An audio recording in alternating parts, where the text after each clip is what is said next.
Hello madam, நாங்க எப்பம் ரேடியோல இருந்து பேசுறோம்மா. ஐயோ, எப்பம் ரேடியோல இருந்து பேசுறீங்களா? அப்ப என் குரல் ரேடியோல கேக்குமா? ஐயோ, இப்பவே உலகம் பூரா கேட்டுட்டு தான் இருக்கு. என் கை காலெல்லாம் உதறுது சார். ஐயோ, பேசிட்டு மேல உதறக்கூடாதுமா. ஒரு இடத்துல உட்காருங்க, அப்பதான் பேச முடியும். சார் நீங்க ரொம்ப காமெடியா பேசுறீங்க. அப்படியா? താങ്ക്യൂമാ. തമ്പി ചേട്ടാ, ഇന്ന് നീ മോളുടെ അടുത്ത് അങ്ങോട്ട് പോകുന്നു, ബാംഗ്ലൂരിൽ പോകണമെന്ന് കണ്ട് പറഞ്ഞിട്ട് പോയില്ലായിരുന്നാ? എന്ത് പറ്റി പോകാഞ്ഞത്? ഞാൻ വിചാരിച്ചു നിങ്ങൾ രാവിലെ പോയി കാണുന്നു. പോയടാ മക്കളെ, രാവിലെ ഇറങ്ങി നമ്മുടെ തിരുവനന്തപുരത്ത് നിന്ന് ട്രെയിൻ കയറി ഇങ്ങ് വേണാട് എക്സ്പ്രസ്സിലാണ് ടിക്കറ്റ് എടുത്തത്. കയറിയിട്ട് അവസാനം എറണാകുളത്ത് ഇറങ്ങിയിട്ട് അവിടുന്ന് ബസ്സും പിടിച്ച് വരണ വഴിയാണ്. അയ്യോ, അപ്പോൾ പോയില്ലേ? ഞാനും കേട്ടായിരുന്നത് രാവിലെ വേണാട് എക്സ്പ്രസിൻ്റെ എന്തോ വാർത്തയൊക്കെ. പക്ഷെ ഒരു കാര്യമുണ്ട് കേട്ടോ, ഇത് വേണാട് എക്സ്പ്രസിൻ്റെ മാത്രം പ്രശ്നമല്ല. ഇന്ത്യൻ റെയിൽവേയിൽ ഒരുപാട് ട്രെയിൻ ഇങ്ങനെ തന്നെയാണ്. നമ്മുടെ കേരള എക്സ്പ്രസ് ഇരിക്കുന്നില്ലയോ, അതുപോലെ ഐലൻഡ് എക്സ്പ്രസ്, ഇതിനെല്ലാത്തിനും എക്സ്പ്രസ് എന്ന പേരേ ഉള്ളൂ, അല്ലാതെ ഇതൊന്നും ഒരു എക്സ്പ്രസ്സും ഇല്ലെന്നേ. അവസാനം ഞാൻ എല്ലാം പഠിച്ചുകൊണ്ടിരിക്കുന്ന സമയത്ത് ഞാൻ ബാംഗ്ലൂർ പോകാൻ വേണ്ടിയിട്ട് ഈ ഐലൻഡ് എക്സ്പ്രസ് ഒക്കെ ടിക്കറ്റ് എടുത്തായിരുന്നു ആദ്യമേ. അവസാനം ഞാൻ സമയത്തിട്ട് എത്തത്തും ഇല്ല, കോളേജിൽ എനിക്ക് കയറാനും പറ്റത്തില്ല. അവസാനം ഞാൻ നമ്മുടെ ഗരീബ് രഥ് ട്രെയിൻ ഇല്ലയോ, അതിലാണ് കയറിയത്. പക്ഷെ അതുപോലെ ഇടയ്ക്ക് നമ്മുടെ ബാംഗ്ലൂർ സൈഡിലിടയ്ക്കൊക്കെ പിടിച്ചിടും. ഈ ഇന്ത്യൻ റെയിൽവേക്ക് സത്യം പറഞ്ഞാൽ ഇതൊക്കെ ഒന്ന് കൺട്രോൾ ചെയ്യുന്ന കാര്യങ്ങളേ ഉള്ളൂ, പക്ഷെ ഇവർ ചെയ്യൂലെന്നേ. എൻ്റെ പൊന്നു മോനെ, എൻ്റെ കഷ്ടകാലത്തിന് ഞാൻ പോയി ടിക്കറ്റ് എടുത്തത് വേണാട് ട്രെയിനാണ്.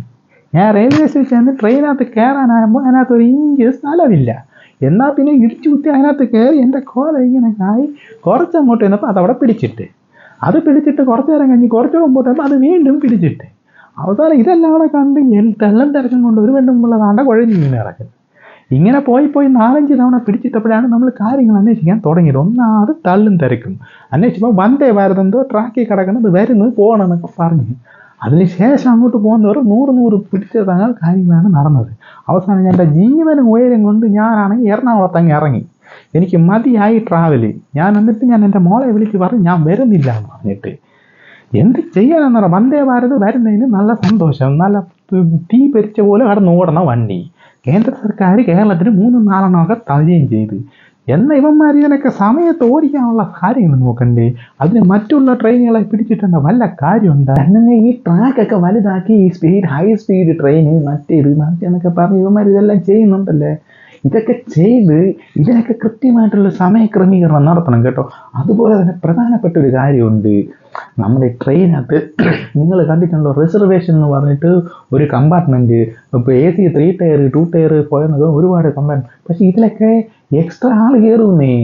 എവിടെ ആൾക്കാർക്ക് ഇരിക്കാൻ സാധ്യത കിട്ടുന്നത്? ഏതെങ്കിലും ഒരു സ്ഥലത്ത് നമുക്കൊരു ടിക്കറ്റ് കൃത്യമായിട്ട് കൊടുത്ത് അതിനനുസരിച്ചുള്ള ആളെ കയറ്റിക്കൊണ്ട് പോകും. ഇല്ല, ഇതെല്ലാം കൂടെ തള്ളി നിറച്ചാണ് കയറ്റിക്കൊണ്ട് പോകുന്നത്. ഇത്രയും ട്രെയിൻ കിടന്നിട്ടും ഇതുപോലെ തള്ളി നിറച്ച് കൊണ്ടുപോകുന്നതുകൊണ്ടാണല്ലോ ഈ പ്രശ്നങ്ങളൊക്കെ നടക്കുന്നത്. അതുപോലെ തന്നെ ചേട്ടാ, ഈ റെയിൽവേ സ്റ്റേഷനിലും അല്ലാതെയൊക്കെയായിട്ട് ഒരുപാട് പ്രശ്നങ്ങളൊക്കെ നടക്കുന്നുണ്ട്. ഇപ്പം നരേന്ദ്രമോദി വന്ന് വന്ദേ ഭാരത് എന്ന് പറഞ്ഞ ട്രെയിൻ കൊണ്ടുവന്നപ്പോൾ നമ്മളെല്ലാവരും സന്തോഷിച്ച് കേട്ടോ. ഞാനൊക്കെ ഒരുപാട് സന്തോഷിച്ചു. അതും കേരളത്തിന് 2-3-4 കൊടുത്തപ്പോൾ വളരെ സന്തോഷമായിരുന്നു. അതുപോലെ തന്നെ വന്ദേ ഭാരതിൻ്റെ മെട്രോയോ ഏതോ ഒന്ന് അഹമ്മദാബാദിൽ ഓടി. അതും നമ്മൾ കേട്ടപ്പോഴൊക്കെ വാർത്തയിലൊക്കെ വന്നപ്പോൾ ഭയങ്കര സന്തോഷമായിരുന്നു കേട്ടോ. പക്ഷേ ഇതൊക്കെ വരുമ്പോൾ മറ്റ് ട്രെയിനിൽ പ്രശ്നം ഉണ്ടാക്കുമ്പോഴേ അല്ലേ ഈ പ്രശ്നം. അപ്പോൾ ഇവർക്ക് ഈ ടൈമിംഗ് ഒക്കെ ഒന്ന് അഡ്ജസ്റ്റ് ചെയ്താൽ പോരെ ഇതൊക്കെ.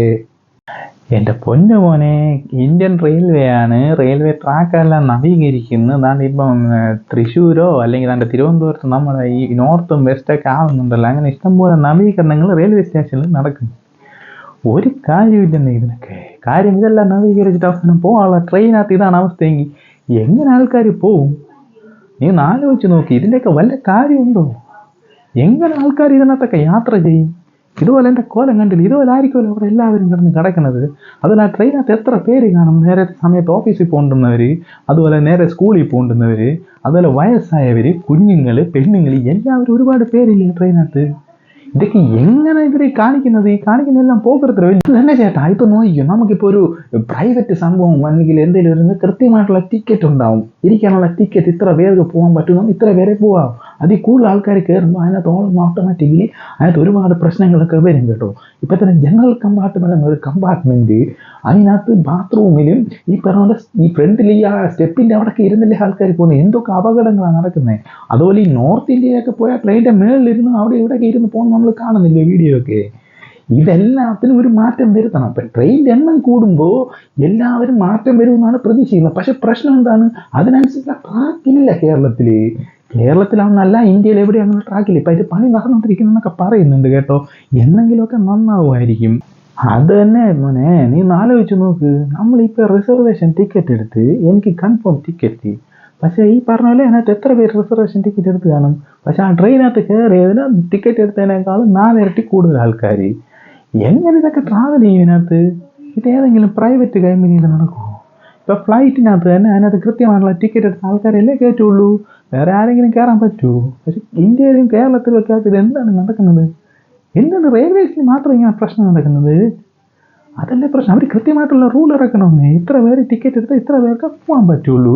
അതിനല്ലേ എണ്ണം കൂട്ടുന്ന ട്രെയിനിൻ്റെ എണ്ണം കൂട്ടിയാലേ അവർക്ക് വേറെ വഴി ഒപ്പിച്ചു കൊടുക്കണമെന്ന്. സത്യം പറഞ്ഞാൽ മോദി ഗവൺമെൻറ് വന്ന് വന്ദേ ഭാരത് എന്ന് പറഞ്ഞ ട്രെയിൻ ഇറക്കിയ സമയത്ത് നമ്മളെല്ലാം ഒരുപാട് സന്തോഷിച്ച് കേട്ടാ. അതുപോലെ തന്നെ കേരള സർക്കാർ തൻ്റെ കേരയിൽ പദ്ധതി കൊണ്ടുവന്നപ്പോൾ നമുക്ക് കുറേ ബുദ്ധിമുട്ടുകളുണ്ടായെങ്കിൽ നമ്മൾ വിചാരിച്ച് എന്തെങ്കിലുമൊക്കെ നടക്കുന്നു. അത് തമ്മിൽ കോമ്പറ്റീഷനാണെന്ന് മാത്രം. പക്ഷേ ഈ ട്രെയിനുകളെല്ലാം കൊണ്ടുവന്നിട്ട് നമുക്ക് തന്നെ കിടക്കപ്പുറത്ത് ഇല്ലാത്തത്. നമുക്ക് നമ്മുടെ ഉയരം പോണ്, നമ്മുടെ സമയം പോണ്, നമ്മുടെ എല്ലാം പോണ്. ഇതൊക്കെ എന്ന് നേരെയാക്കുമെന്നുള്ള കാര്യം എനിക്കറിയത്തില്ല പൊന്നുമോനെ. ഇത് ഏത് സർക്കാർ വിചാരിച്ചാലും ഇതൊക്കെ ഒന്ന് നന്നാക്കിയാൽ മതി. ആൾക്കാർക്ക് ഉയിര് വെച്ചിട്ട് നേരെ സ്ഥലങ്ങളിലൊക്കെ ഒന്ന് പോകണം. ഈ റെയിൽവേ ഡിപ്പാർട്ട്മെന്റ് ഇല്ലയോ ഇന്ത്യയിലെ, ഒരു കാര്യത്തിനും കൊള്ളത്തില്ല കേട്ടോ. കാര്യം എന്ന് പറഞ്ഞാൽ നിങ്ങൾ ഏതെങ്കിലും ഒരു ട്രെയിനിലെ ഭക്ഷണം തന്നെ എടുത്തു നോക്കി, ഏതെങ്കിലും കൊള്ളാവോ? വായിക്ക് രുചിയായിട്ട് വെച്ച് കഴിക്കാമെന്ന് എന്തെങ്കിലും ഉണ്ടായിരുന്നു അതിനകത്ത്? ഒന്നുമില്ല. അതാണ് പ്രശ്നം. നമ്മൾ കാശ് കൊടുത്ത് ട്രെയിൻ ബുക്ക് ചെയ്ത ട്രെയിനകത്ത് പോകുമ്പോൾ ഭക്ഷണം കൊണ്ടുവരുന്നേ അതിനകത്ത്. അതുപോലെ നമ്മൾ കംപ്ലൈൻറ്റ് ചെയ്താൽ ആര് പരിഹരിക്കുന്നു? ആരെങ്കിലും അതിനകത്ത് തിരിഞ്ഞ് നോക്കുന്നുണ്ടോ? ആരും നോക്കുന്നില്ലെന്നേ. അതുപോലെ തന്നെ സീറ്റിൻ്റെ കാര്യം തന്നെ.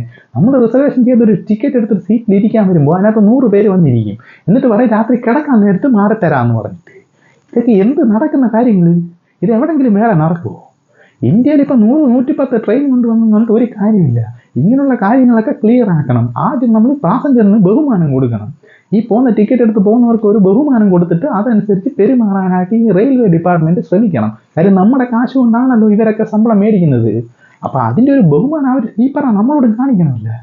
ഇവരൊന്നും നന്നാവാൻ പോകുന്നില്ലെന്നാണ് എനിക്ക് തോന്നുന്നത്.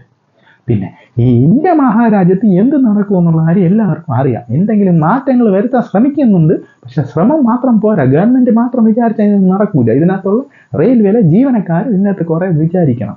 അവർ പ്രോപ്പറായിട്ടുള്ള ഷെഡ്യൂളും ടൈമും ട്രെയിന് കൊടുക്കണം. എന്നാലേ കാര്യം നടക്കൂ.